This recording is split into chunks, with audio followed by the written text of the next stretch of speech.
Welcome to Comedy Cube. I am your host, Hope Flood. How y'all doing today?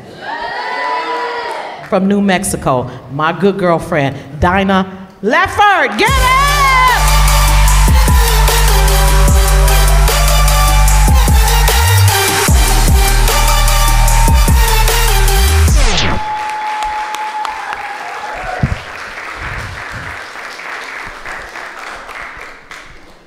Thank you, guys. Don't look scared. You're not suddenly stuck at a Lisa Loeb concert. But I might break into song. But Hope's right. I did grow up in cannabis. I am from New Mexico. Is somebody from New Mexico? No, but thank you for the love. Thank you for the love. I was born in an adobe home basically, my dad birthed me. He caught me when I came out, and then my sister took care of me while the placenta you don't need to know that. New Mexico's cool. I mean, it's cleaner than regular Mexico. That's the most I can say about it. There's not a lot to do there. Like, have you guys seen Breaking Bad? Okay, that's Albuquerque. That's where I'm from. I did not watch that show too close to home. Like, there was nothing to do when I was growing up. Like, you guys remember if your parents had to get creative? Like, your mom was like, let's go for a ride, and then she drove really fast towards a wall, and at the last second, she just turned and looked at you. I hate your father. Let's move out of New Mexico. It's landlocked. She had to get real creative. Like, do you guys remember playing hide and go seek with your mom? You're like 8 and a half, and you still can't find her? She's such a good hider, you guys. But I keep looking for her under the beds of everyone that's wrong for me. Are you my mommy? Are you my mommy? Who's gonna take care of me? Who's the youngest? I'm the youngest. Anybody the baby of their family? Yes. Okay, what is the favorite game of your siblings' childhood? It's kick the baby. It's kick the baby. And then your dad comes home and you're like, phew, and then he kicks you the hardest because you look the most like your mom. Anybody? Somebody knows those abuse jokes work. So yeah, I grew up, my first time smoking weed I was 9. The night before, I found this big ass roach in my dad's abalone shell. And school was tomorrow, and it was the 5th grade. And I was like, I don't like the 5th grade. I'm gonna stay home and I'm gonna smoke this joint. So that's what I did. And then I smoked it and I was really high. And then my stepmom came in and she was yelling at me. And I was like, this is too much. And she was yelling, she was like, you forged my signature with a green crayon for your late slip? And I was like, first of all, guilty as charged. Secondly, I'm really high, and it's my first time, and you're a buzzkill. So could you chill? And then she was just like, she taught me like 3 things, my stepmom. First of all, she was my mom's best friend, so she stole my dad. So first thing she taught me was betrayal. And then every Thanksgiving, I don't know if you're like a Gen Xer like me, but follow the Yellow Brick Road. You guys remember this? Follow the Yellow Brick Road. Like every Thanksgiving, Wizard of Oz came on. Here comes my stepmom jumping in front of the TV. Oh, I could do this trick, this one trick. Follow the Yellow Brick Road. Follow the Yellow Brick Road. She looked upset. That's how upset I was when I was 9. So messed up. I used to live down here. This is downtown LA, right? I used to live all the way down on Santa Fe, and it was the beginning of the pandemic, and they had like, all of a sudden, everybody was home. You guys remember this? If you live in apartments, like you could hear everything. I could hear like this woman like chopping her vegetables. I could hear her vibrator. I could hear like, she started belting songs. I mean, just like belting Broadway tunes. And then one day she was like, all by myself. And I was all, You are not alone. I am here with you. And girl, I'm gonna be right next to the wall every night and day. I hear you shuffling your solitaire cards. You come over to my house, knock on the door, I'll take your temperature, you could come in. This is a crazy thing about me, but it's 100% true, verifiable, so don't question me right now.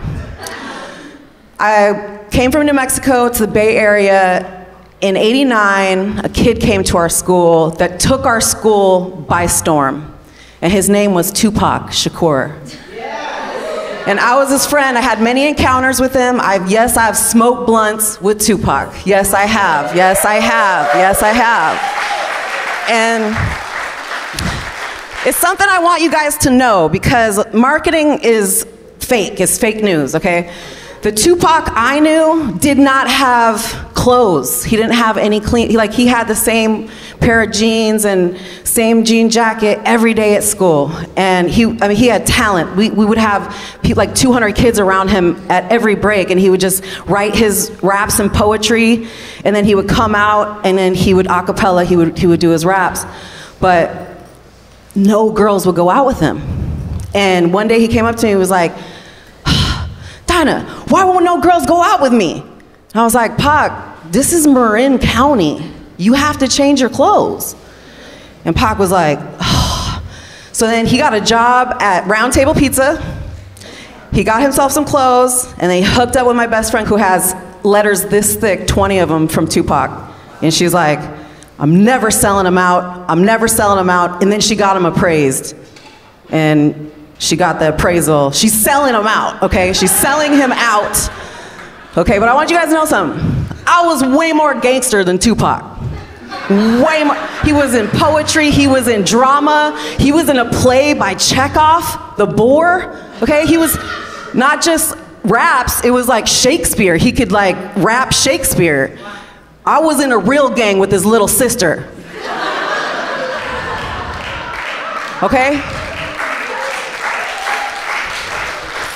This real gang, we were called the BGs, stood for bad girls, okay? And we beat up white girls. She said, stop, you're white. I told them I was Puerto Rican so they wouldn't beat me up, okay? That's called survival skills. Survival skills. When some of my friends see this, it's gonna be the first time they find out I'm not Puerto Rican. I'm sorry about the lie, but I didn't get beat up, so that's good for me. But it's my niece's birthday today, and just give it up for my niece. Happy birthday, Jane. I said, Jane, what would you like for your birthday? I'll get you anything you want. She said, can you get me an American Girl doll? I was like, Jane, we're from New Mexico. I'm gonna get you a Central American Girl doll. All right? Those dolls are expensive. I want you to have some culture. You know what I'm talking about? I like your glasses, sir. What's your name? Noah? Noah. I'm here to extend your car's warranty. You are very hard to get a hold of, Noah. I did this whole set just to get to you. Answer your phone, Noah! Noah. Do you know that there's a theme park? There is a Noah's Ark theme park. Did you know that? It's huge. They got the boat from like one football field to the other. And guess what? Just got flooded out. I can't make this up, you guys. Check out, Google that right now. Google it. But I came here, you know, I had a dream just like Tupac. So I came out here he gave me inspiration and courage. So I came out here to, you know, pursue acting and everything. But it turns out I have a producer's body. I just have more of I think it's all the edibles I make and tests, you know what I'm saying? Like, I make a lot you gotta test your edibles. You gotta know what you're dosing people, right, Hope? You really do. And so my side hustle is I'm a trimmer. I trim weed. This is California. Thank you, California. And I sit in chairs just like, thank you. I sit in chairs just like you guys are sitting in all day long, like 16 hours a day sometimes. You just have to get the job done. And man, I used to have a swimmer's body, and now I got a trimmer's body. Some bullshit. This is some real bullshit, you guys. So when I was living in New Mexico, I was getting chased by cholos down the irrigation ditches from school. And yeah, I was from the South Valley, which is like equivalent to South Central. So I had to learn how to fight. And so they were like, well, let's put her in the St. Mary's Catholic school. Anybody go to Catholic school? Good, okay. Catholic school is really hard because I'm Jewish. It was really hard to go there, you guys.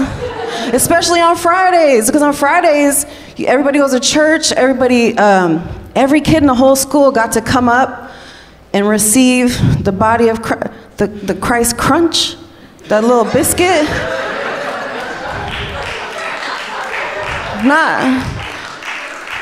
Not the Jewish kid. They said, you just sit in a pew and do whatever Jews do. Just look on the ground for loose change. Put it in the basket. God is watching. I wish that was a joke. So I smoke weed to heal my pain. And I have perfected a brownie that is so good, it got the attention of my rabbi. He called me on a Saturday. If you know what that means, he broke rules to get a hold of me, okay? He broke all the rules to call me. He said, Dinah, if we could kosher your kitchen, you make your brownies, we could really push them through the Hasidic community. And I was like, let's do this. So, cha-ching. And one thing you guys need to know is very religious Jewish people eat a lot of edibles on Saturday because they can't light the lighter. And they smoke a lot of weed. And somebody said, Dinah, we have an invitation for you. We'd like to buy your ticket to Israel if you will bring us 2 batches of your brownies. I'm a mule for my people, people. I'm a mule for my people.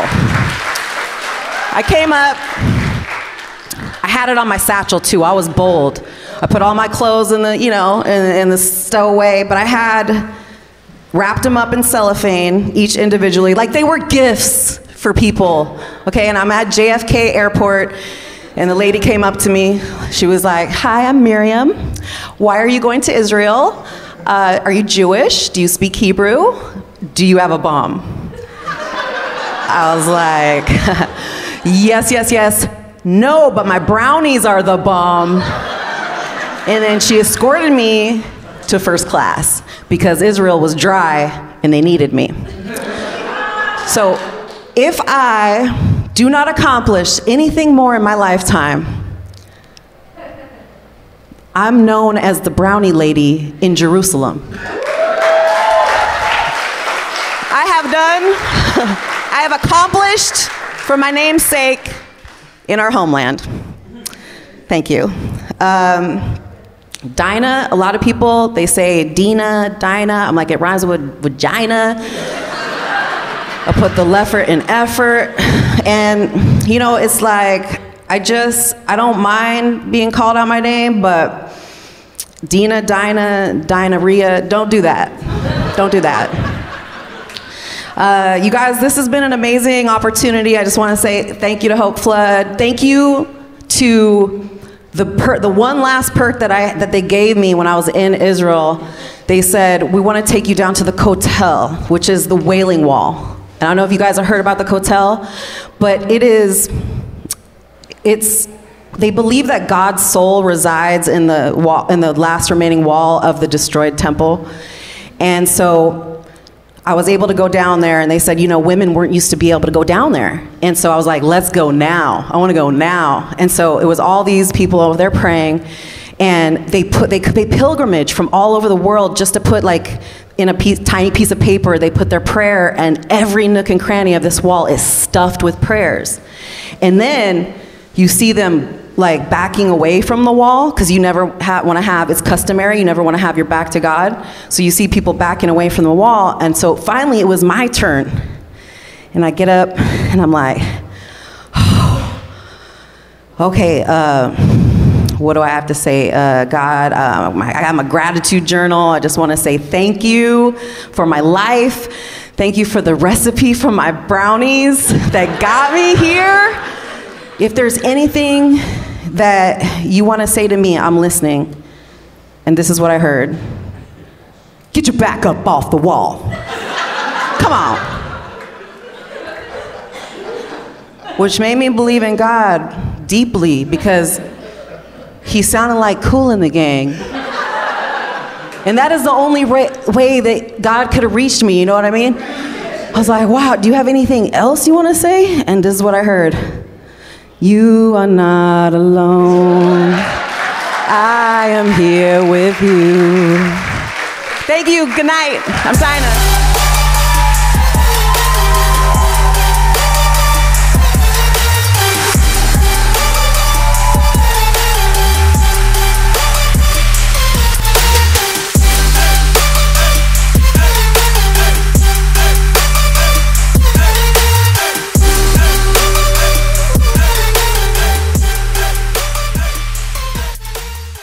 This has been a Funny Media Group production.